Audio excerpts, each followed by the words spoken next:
கடவுள் அருள் டிவி நேயர்களுக்கு அடியேன் உங்கள் சிவயோகி சிவசக்திமான் சுவாமிகள் வணக்கத்தை தெரிவித்துக் கொள்கிறேன். இந்த பதிவில் சனி வக்ரமான பலன்கள். இது பெயர்ச்சி சொல்லக்கூடாது, ஏன்னா சனி வக்ரம் ஆகுது. சனி வக்ரம்ன்ற போது பின்னோக்கி நகர்தல் தான். அப்போ அதனால ஏற்படக்கூடிய மாற்றங்கள், எப்பயுமே ஒரு கிரகங்கள் பின்னோக்கி நகர்ந்தாலும் முன்னோக்கி நகர்ந்தாலும் பெயர்ச்சி ஆனாலுமே அதனுடைய தன்மைகள் மாறும், விசேஷங்கள் மாறும், அதனுடைய பார்வை பலன், இருக்கும் இடத்துடைய பலன், அப்படி தான் சொல்லி பலாபலன்கள் மக்களுக்கு சொல்லிட்டு வராங்க. இதுக்கு தான் கோச்சார பலன்கள் சொல்லப்படுது. அந்த வகையில் பார்க்கும்போது சனி பகவான் இப்போது கும்பத்தில் தான் வீட்டிருக்கார். சதயம் 3ஆம் நட்சத்திரத்தில் இருந்தார். இப்போது வக்ரமாக ஆகும்போது பின்னோக்கி நகர்வார். சதயம் 2ல் வருவார், சதயம் 1ல் வருவார். திருப்பி வக்ர நிவர்த்தி ஆகும்போது திருப்பி சதயம் 2ல் போவார். அந்த ஒரே நட்சத்திரத்தில் தான் இருக்கார். அப்போ இது பயிற்சி இல்லை. என்ன மாதிரி பலன் கொடுப்பார்னா, பின்னோக்கி நகரும்போது அதுக்கு பின்னாடியுடைய ராசி என்ன, மகரம். அந்த மகரத்தில் இருக்கக்கூடிய பலன் தான் கொடுப்பார். மகரத்தில் இருக்கக்கூடிய பலனும் அவருடைய பார்வை பலன் கண்டிப்பாக மாறும். முதல்ல கும்பராசிக்கு இருந்த பார்வை பலன் மாறி இப்போ மகர ராசிக்கு இருக்கிற பார்வை பலன் தான் விசேஷமாக சொல்லப்படும். அந்த வகையில் தான் இப்போ இந்த சனி வக்ரமான பலன்களை 12 ராசிகளுக்குமே சொல்ல போகிறேன். அதுக்கு முன்னாடி பொது பலனா, இந்த சனி வக்ரமாகும் போது சனி கும்பத்தில் தான் இருக்கார். அதே மாதிரி மீனத்தில் ராகு, மேஷத்தில் செவ்வாய், ரிஷபத்தில் குரு, மிதுனத்தில் சூரியன், சுக்கிரன், புதன் இருக்காங்க. கன்னியில் கேது, விருச்சிகத்தில் சந்திரன். இதுதான் இந்த சனி வக்ரமாக உள்ள கிரக நிலைகள். இப்போ சனி வக்ரமாக எப்போ ஆகிறாருன்னு கேட்டிங்கன்னா, வருகிற ஜூன் மாதம் 19/6/2024 நவம்பர் மாதம் 4/11/2024 வரை, ஜூன் 19 நவம்பர் 4 வரைக்குமே இந்த வக்கரமான பலன்கள் தான் ஏற்படும். அதுக்கப்புறம் தான் வக்கர நிவர்த்தி ஆவார். அந்த வக்கரமான பலன்கள் பற்றி தான் இப்போ சொல்ல போகிறேன். 12 ராசிகளும் வக்கரமாக்கும் போது என்னென்ன பலாபலன் ஏற்படும், அவர் என்ன செய்வார், மக்களுக்கு என்ன பலன் கிடைக்கும், நாட்டுக்கு என்ன பலன் கிடைக்கும். அப்போது சனி பகவான் அதே நட்சத்திரத்தில் தான் இருக்கார், சதயத்தில் தான் இருக்கார். அதே மாதிரி அவருடைய பார்வை பலன் மட்டும்தான் மாறுது. அப்போ என்னன்னு கேட்டிங்கன்னா, இதனால் வரைக்கும் மகரத்தில் இருந்து பார்த்த மாதிரி மீனத்தை பார்த்துருந்தார். இப்போது மேஷத்தை பார்த்துட்டு இருக்கார். கும்பத்தில் இருந்தப்போ மேஷத்தை பார்ப்பார். இப்போது மறுபடியும் மீனராசியை பார்க்க போகிறார். அப்போ மீனராசியை பார்க்குறார். அடுத்ததாக கடகராசியை பார்க்க, 3ஆவதாக துலாம் ராசியை பார்க்கிறார். பார்வை பலன் மட்டும்தான் மாறும். அப்போது மீனம், கடகம், துலாம், இந்த 3 ராசியும் பார்க்குறார். 3 ராசி பார்க்கும்போது காலபுருஷ தத்துவப்படி மீனராசி 12ஆம் இடமாக சொல்லப்படுது. 12ஆம் இடம் என்று இருக்கும்போது சொல்லும்பொழுது அந்த சனி வக்ரமாகி பார்க்கும் பொழுது விபரீத யோகத்தை தான் கொடுப்பார். எப்பயுமே ஒரு கிரகம் வக்ரமாகும்போது விபரீத யோகத்தை கொடுப்பார் அப்படின்றது சாஸ்திர விதி. அப்போது 12ஆம் இடம் என்ற போது அயன சயன ஸ்தானம், விரயஸ்தானம், வெளியூர் வெளிநாட்டு கொடுக்கக்கூடிய ஸ்தானம், மோட்சஸ்தானம், இப்படி தான் சொல்லப்படுது. அப்போது கண்டிப்பாக வெளிநாடு வெளியூர் சம்பந்தப்பட்ட விஷயங்களிலே திருப்பி சுமூகமாக போக்கு இல்லாமல் சண்டை சச்சரவு வர வாய்ப்பு இருக்கிறது. அது போர் மூலமாக வாய்ப்பு, அல்லது சண்டை சச்சரவு, அடுத்த மாநிலம், அடுத்த ஊர், அடுத்த நாடு, இப்படிலாம் நம்மளுக்கு இணக்கம் இல்லாமல் இருப்பாங்க. இந்த வக்ர காலத்தில் மட்டும்தான் இணக்கம் இல்லாத சூழ்நிலை ஏற்படும். ஏன்னா சனியுடைய 3ஆவது பார்வை ரொம்ப விசேஷமானது. அதன்படி பார்க்கும் பொழுது இருந்தாலும் அது குருவோட வீடாக இருக்கிறதால் சமாதானம் பண்ணி தான் சரி பண்ணுவாங்க. அடுத்ததாக மழை அதிகமாக வரப்போகிறது. இந்த சனி வக்ரமாகும் பொழுது அந்த நீர் ராசியை பார்க்கும் பொழுது, சனி கிரகமும் நீர் கிரகம் தான், நீர் கிரகம் நீர் ராசியை பார்க்குது. அப்போது அபரீதமான வெள்ளம், அதிகமான மழை கண்டிப்பாக பெய்யும். மழை வெள்ளத்தால் மக்கள் பாதிக்கப்படுவார்கள். பொருட்கள், வீடுகளை இழக்க நேரிடும். சில இடத்திலே உயிர் பலியும் ஏற்படுறதுக்கும் வாய்ப்பு இருக்கிறது. அது அதிகமாக இருக்காது, குறைவாக தான் இருக்கும். நீராசியை பார்ப்பதால் நீரில் ஏற்படும் விஷக்கிருமிகளால் மக்களுக்கு பாதிப்பு ஏற்பட வாய்ப்பு இருக்கிறது. மழை வெள்ளம் அதிகமாக பாதிக்கப்படும். எரிமலை சீற்றம் இருக்கும். பூமி நிலநடுக்கம் சொல்கிறாங்க இல்லையா, அதுவும் நடக்கும். அடுத்ததாக கடகராசியை பார்க்க, கடகராசியும் நீராசி தான். அப்பொழுது 2 விதமான நீராசிகள் பார்க்கும்போது இன்னும் வெள்ளம் அதிகமாக இருக்கும், மழை அதிகமாக பொழியும். இதுவரை மழை இல்லாமல், நீர் பற்றாக்குறை இல்லாமல் தவித்த மக்களுக்கு வரப்பிரசாதமாக அமைய போகிறது இந்த குரு சனியுடைய வக்ரகாலம். அடுத்ததாக பார்க்கும்பொழுது துளாராசியை பார்க்கிறார். துளாராசியை பார்க்கும் பொழுது நீதி நேர்மை நிலைநாட்டப்படும், சத்தியம் தவறாமல் கடைபிடிக்கப்படும். ஜட்ஜி இருக்காங்களே, நீதிபதி, அவங்க சரியான தீர்ப்பு வழங்குவாங்க. குற்றவாளிகள் தண்டிக்கப்படுவார்கள்.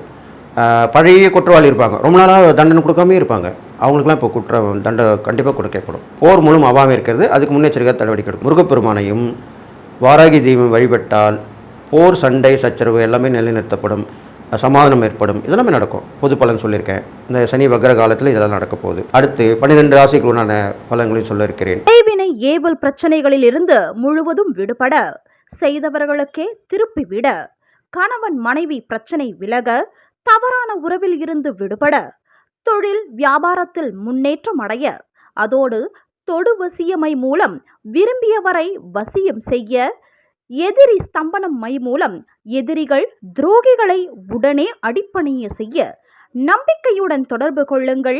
ஜெயா டிவி புகழ் மேல்மருவத்தூர் ஞானகுரு அவர்களை. தனுசு ராசின்னு பார்க்கும்போது இப்போ கொஞ்சம் நேரங்காலம் சரியில்லாமல் தான் இருக்குது. கிரகங்கள் சூழ்நிலும் சரியில்லாமல் இருக்குது. இருந்தாலும் சனி வக்ர பலன் பொறுத்த வரைக்கும் அதை தான் சொல்ல போகிறோம். நன்மை தான் செய்ய போகுது. அப்போது என்னென்னு கேட்டிங்கனாக்கா, உங்களுடைய ராசியிலேருந்து பார்த்தீங்கன்னாக்கா, தனுசு ராசியிலேருந்து 4ஆம் இடத்தையும் 8ஆம் இடத்தையும் 11ஆம் இடத்தையும் பார்க்குறார். 3 இடங்களையும் சனி பார்வை இருக்கிறார். சனி வக்ர பலன். அப்போது 4ஆம் இடத்தை பார்க்கும் பொழுது உங்களுக்கு உண்டான தேவையான விஷயங்கள் கண்டிப்பாக நடக்கும். வீடு சம்மந்தப்பட்ட விஷயங்கள்லாம் கொஞ்சம் வெற்றி பெறுவீங்க. கண்டிப்பாக இடமாற்றம் உண்டு. ஒரு வாடகை வீட்டில் இருந்தீங்கன்னா சொந்த வீட்டுக்கு போவீங்க. இதில் கட்டி முடிக்கப்பட வீடு இருந்தால் அதை கட்டி முடிச்சுட்டு அந்த வீட்டுக்கு போயிடுவீங்க. வீட்டுக்கு கிரகப்பிரவேசம் பண்ணுவீங்க. சனி வக்ர காலத்தில் கண்டிப்பாக நடக்கும். வீடு பிரச்சனை கண்டிப்பாக முடியும். அது இல்லாமல் வாகனங்களும் ரொம்ப நாளாக பழைய வாகனத்தை வச்சுருந்துருப்பீங்க. அதை இப்போ மாற்றிடுவீங்க. அது மாதிரிலாம் மாற்றி புதுசாக வண்டி வாங்கி அதில் செஞ்சு அதில் சந்தோஷமாக இருப்பீங்க. அது இல்லாமல் கல்வி விஷயத்துலையும் வளர்ச்சி அடைவீங்க. ஒரு ப்ரொமோஷனுக்கு ஒரு படித்து அதில் அந்த வேலை விஷயமாக கிடைக்கும். நல்ல விஷயம் நடக்கும். தேவையான படிப்பு படித்து அதுக்குண்டான உத்தியோகம் கிடைக்கலாம். இது மாதிரிலாம் நடக்கும். படிப்புக்கேற்ற உத்தியோகம் சொல்லலாம், அந்த மாதிரி நடக்கும் உங்களுக்கு இப்போது. அது மாதிரிலாம் நடக்கும். இது இல்லாமல் தாயார் வழியில் உறவில் கொஞ்சம் சுணக்கம் ஏற்படும். அவங்க வழியில் கொஞ்சம் பிரச்சனைகள் வரும். கூட பிறந்தவங்களால கொஞ்சம் பிரச்சனை வரும். அதை கொஞ்சம் நீங்கள் அறிந்து நடந்துக்கணும். தாயாரோட உடல்நிலையை முன்னேற்றம் அடையிறதுக்கு நீங்கள் அதுக்குண்டான உதவி ஒத்தாசை செஞ்சு கூட பார்த்துக்கணும்.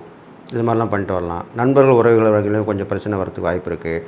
அப்போது அவங்க விட்டு போகிற மாதிரி இருந்தால் கொஞ்சம் ஈஸியாக எடுத்துக்கணும். சரி பெருசாக எடுத்துக்கூடாது. சரி பரவாயில்ல அப்படின்னு சொல்லிட்டு வந்துடணும். அதுக்கப்புறம் அவங்களே அவங்க தவற உணர்ந்து சேருவாங்க. இது முக்கியமான விஷயமாக சொல்லப்படுது தனுசு ராசிக்காரங்களுக்கு. அதனால் நட்பு ஒரு விஷயத்தில் கொஞ்சம் கேர்ஃபுல்லாக இருக்கணும். இது மாதிரி பார்த்துட்டு வாங்க. அது இல்லாமல் உங்களுக்கு எதிர்பாராத ஒரு தேவையான உதவிகள் கிடைக்கும். அது இந்த நட்பு உறவிலே தான் வரும். அவங்க உதவி பண்ணிட்டு போயிடுவாங்க. அப்போது அது நீங்கள் எதிர்பார்த்துருக்க மாட்டீங்க. அது மாதிரி கிடைக்கும். இது மாதிரிலாம் செய்யலாம். அது இல்லாமல் உங்களுக்கு தொழிலில் மேன்மை அடையும், வியாபாரத்தில் மேன்மை அடையும். உத்தியோகத்தில் மட்டும்தான் கொஞ்சம் பிரச்சனை வரும். மற்றபடி எல்லாமே சரியாக இருக்கும். இது மாதிரிலாம் பண்ணிட்டு வாங்க. இது இல்லாமல் உங்களுக்கு பெண்கள் வகையில் கொஞ்சம் பிரச்சனை வரதுனால அது கொஞ்சம் நட்பு உறவில் கூட வரலாம். அப்போ நீங்கள் அது கொஞ்சம் கேர்ஃபுல்லாக இருந்து பார்த்துக்கணும். அது இல்லாமல் மூத்த சகோதரர் மூலிமா நல்ல விஷயம் நடக்க போகுது உங்களுக்கு. வேறு தந்தை வழியில் கொஞ்சம் தாத்தா அந்த மாதிரி ரொம்ப முடியாதவங்க இருந்தால் அவங்க கர்ம ஸ்தானம்னு சொல்லுவாங்க. அவங்களுக்கு அந்த காரியங்கள் செய்யக்கூடிய சூழ்நிலை வரத்துக்கு வாய்ப்பு இருக்குது. அப்போது அது நீங்கள் பார்த்து தெரிஞ்சு நடந்துக்கணும். இல்லை நல்லபடியாக அவங்க இருந்தால் அவங்கள காப்பாற்றுறதுக்கு உண்டான வழிமுறைகளை ஏற்படுத்தி பார்த்து கொடுக்கணும். இது மாதிரிலாம் பண்ணிட்டு வரலாம். பெரும்பாலும் தாத்தா பாட்டி ஆசீர்வாதம் உங்களுக்கு ரொம்ப உயர்ந்ததாக சொல்லப்படுது. அவங்களுடைய ஆசீர்வாதம் அவங்க இருந்தாங்கன்னா நேரில் அவங்க ஆசீர்வாதம் வாங்கிக்கலாம். இல்லைனா அவங்க ஃபோட்டோவில் ஆசீர்வாதம் வாங்கி அவங்கள மனசில் நினச்சிக்கணும். அவ்வளோதான் விஷயம். அது மாதிரி பண்ணிட்டு வாங்க. அது இல்லாமல் இறை வழிபாடுன்னு பார்க்கும்போது உங்களுக்கு பெரும்பாலும் ஆஞ்சநேயர் வழிபாடு தான் சொல்லப்படுது. ஆஞ்சநேயர் வழிபாடு பார்க்கும்போது ஆஞ்சநேயர் அந்த எல்லாத்தையும் எடுத்துகிட்டு சஞ்சீவி மலை எடுத்துகிட்டு போகிறாரு பாருங்கள். அந்த மாதிரி உள்ள தோற்றமுடைய ஆஞ்சநேயர் வழிபட்டு வந்தீங்கன்னா ரொம்ப விசேஷமாக சொல்லப்படுது. அது இல்லாமல் அந்த பொம்மை இருந்தாலும் அந்த படம் இருந்தால் கூட வீட்டில் வச்சு வழிபட்டலாம். தனியாக கூட வச்சு வழிபட்டுக்கலாம். அதுக்கப்புறம் கூட நீங்கள் இந்த உள்ள காலகட்டங்கள் அப்படி வழிபடணும். அப்போது அந்த தனியாக வச்சு வழிபட்டுக்கலாம். உங்களுக்கு உங்கள் ரூமில் கூட வச்சுக்கலாம். தனியாக வச்சு வழிபட்டு வரலாம். சுத்தபத்தமாக இருக்கணும். இது மாதிரிலாம் பண்ணிட்டு வாங்க. சமயம் கிடைக்கும் போதெல்லாம் சனிக்கிழமையில் ஆஞ்சநேயர் வழிபாடும், மாலை வேளையில் சனி கிரகத்தோட வழிபாடும் பண்ணிட்டு வரலாம். சனி கிரகத்துக்கு எள்விளக்கு போட்டுட்டு வரலாம். உங்களுடைய உயர்ந்த குறிக்கோள் எல்லாம் கண்டிப்பாக நிறைவேறும். ஒரே எண்ணமோ கவனமாக இருக்கணும் இந்த மாதிரி நேரத்தில். அப்போ கண்டிப்பாக சக்ஸஸ் ஆகும். பலதரப்பட்ட சிந்தனைகள் குழப்பங்கள் இருந்தால் அது நீங்களும் குழம்பி மற்றவங்களையும் குழப்பிடுவீங்க. அது மாதிரி ஒரு சூழ்நிலை இருக்கும். பேச்சுவார்த்தையில் கவனம் தேவை. தனுசு ராசிக்காரர்களுக்கு பேச்சுவார்த்தையில் கவனம் தேவை. பேசும்போது அது நட்பாக இருந்தாலும் உறவாக இருந்தாலும் அவங்க மனசு கஷ்டப்படாமல் இருக்கும். அது மாதிரி பேசக்கூடாது. நம்ம சாதாரணமாக தான் பேசியிருப்போம், அதை அவங்க தவறாக எடுத்துருப்பாங்க. ஸோ அந்த மாதிரி அது நீங்கள் உடனே அதை சரி பண்ணிடணும். பேசினே இருப்போம், படிக்கிறப்போ திடீர்னு கட் பண்ணுவாங்க. அப்போ என்னன்னு கேட்கணும். அப்போது சொல்ல மாட்டாங்க. எப்படியா யார் மூலிமா கேட்டு தெரிஞ்சுக்கிஞ்சு பண்ணி அதை சரி பண்ணிடணும். அது மாதிரி தான் பண்ணணும். அப்போ நீங்களே தெரிஞ்சுக்கலாம், நம்ம எதாவது பேசினது தப்பாக இருக்கும்னு சொல்லிட்டு, நான் எதாவது பேசியிருந்தா மன்னிச்சுக்கப்பா அப்படி சொல்லலாம். தவறுகளை மன்னிப்பு கேட்டாலே அந்த போயிடும், எண்ணங்கள் போயிடும். நல்ல எண்ணங்கள் தான் மனசில் வரும். மனித இயல்பு தானே. அதனால் அது மாதிரி பண்ணிட்டு வாங்க. நீங்கள் இறை வழிபாடு பண்ணும்போது முன்னமே சொன்ன மாதிரி அந்த ஆஞ்சநேயர் வழிபாடு இதெல்லாம் பண்ணிட்டு வரலாம். இது இல்லாமல் பெரும்பாலும் ராமர் கோயிலில் வழிபாடு பண்ணிட்டு வந்தால் உங்களுக்கு விசேஷமாக சொல்லப்படுது. வில்லேந்திய ராமர், கோதண்ட ராமர் இப்படிலாம் சொல்லப்படுது. சீதா பிராட்டியோட ராமர், ஆஞ்சநேயர், சீதா, லக்ஷ்மணன் எல்லாமே இருப்பாங்க. அந்த மாதிரி உள்ள ராமர் கோயிலெலாம் சென்று வழிபட்டு வரலாம். புனர்பூச நட்சத்திரம் வழிபடலாம், நவமியில் வழிபடலாம். இந்த மாதிரி தேதி அவருக்கு உகந்த தேதியில், உகந்த கிழமையில் இது மாதிரிலாம் வழிபட்டு வந்தால் ரொம்ப விசேஷமாக சொல்லப்படுது. அப்போது உங்களுக்கு அது பண்ணிட்டு வரும்போது தான தர்மம் நிறைய பண்ணணும். தான தர்மம் பண்ணணும். அவர் வந்து ராமர் எல்லாருக்கும் உதவி ஒத்தாசை பண்ணவர். நல்ல எண்ணம் கொண்டவர். மனிதருள் மாணிக்கம் அப்படின்னு சொல்ல போற்றக்கூடியவர் அவர். அவருடைய குணநலன்களை ஏற்று அவர் மாதிரி நடந்துக்கிட்டிங்கன்னா கண்டிப்பாக உங்களுக்கு நல்லது நடக்கும் அப்படின்னு சொல்லிட்டு, அது இல்லாமல் நீங்கள் பரிகாரங்கள் பார்க்கும்பொழுது, தான தர்மங்கள்னு பார்க்கும்போது உங்களுக்கு நீங்கள் என்ன செய்யணும்னு கேட்டிங்கன்னா, படிப்பறிவு இல்லாதவங்களுக்கு படிக்கணும் அது என்ன இருக்கும், ஆனால் முடிக்காது. ஃபீஸ் கட்ட முடியாமல் இருப்பாங்க. பள்ளி படிப்பு, காலேஜ் படிப்பு அப்படிலாம் இருக்கும். நடுவில் நின்றுவாங்க. அது மாதிரிலாம் இருக்கவங்கள பார்த்து உதவி உதவி பண்ணலாம். உங்களால் முடிஞ்சே செய்யலாம். இல்லைன்னா 4 பேர்ட்ட உதவி வாங்கி நீங்கள் செய்யலாம். இது மாதிரிலாம் செஞ்சிங்கன்னா அந்த படிப்பறிவுக்கு உயர்ந்துங்கன்னா கல்வி, படிப்பு, மருத்துவம் இதுக்கெல்லாம் நீங்கள் உதவி பண்ணலாம். பண்ணிட்டு வந்தீங்கன்னாக்கா கண்டிப்பாக நல்லது நடக்கும் அப்படின்னு சொல்லிட்டு, இந்த தனுசு ராசிக்காரங்களுக்கு வந்து இந்த இறை பரிகாரங்கள் வழிபாடுகள் தானம்னு சொல்லியிருக்கேன். சனி வக்ர பலன் வந்து உங்களுக்கு மற்ற கிரகங்கள் சரியில்லைனா கூட இந்த சனி வக்ர பலன்கள் மூலிமா உங்களுக்கு நல்லது தான் நடக்க போகுது. எல்லா நாளும் பெற்று வாழ போகிறீங்க அப்படின்னு சொல்லி வாழ்த்தி விடைபெறுகிறேன். கடவுள் அருள் டிவியை பார்த்தமைக்க நன்றிகள். மேலும் இது போன்ற தகவல்களை தெரிந்து கொள்ள கடவுள் அருள் டிவியை சப்ஸ்கிரைப் செய்யுங்கள். மறக்காமல் பெல் ஐக்கானை கிளிக் செய்யுங்கள். கைவினை ஏவல் பிரச்சனைகளில் இருந்து முழுவதும் விடுபட, செய்தவர்களுக்கே திருப்பிவிட, கணவன் மனைவி பிரச்சனை விலக, தவறான உறவில் இருந்து விடுபட, தொழில் வியாபாரத்தில் முன்னேற்றம் அடைய, அதோடு தொடு வசியமை மூலம் விரும்பியவரை வசியம் செய்ய, எதிரி ஸ்தம்பனம் மை மூலம் எதிரிகள் துரோகிகளை உடனே அடிப்பணிய செய்ய, நம்பிக்கையுடன் தொடர்பு கொள்ளுங்கள். ஜெயா டிவி புகழ் மேல்மருவத்தூர் ஞானகுரு அவர்களை.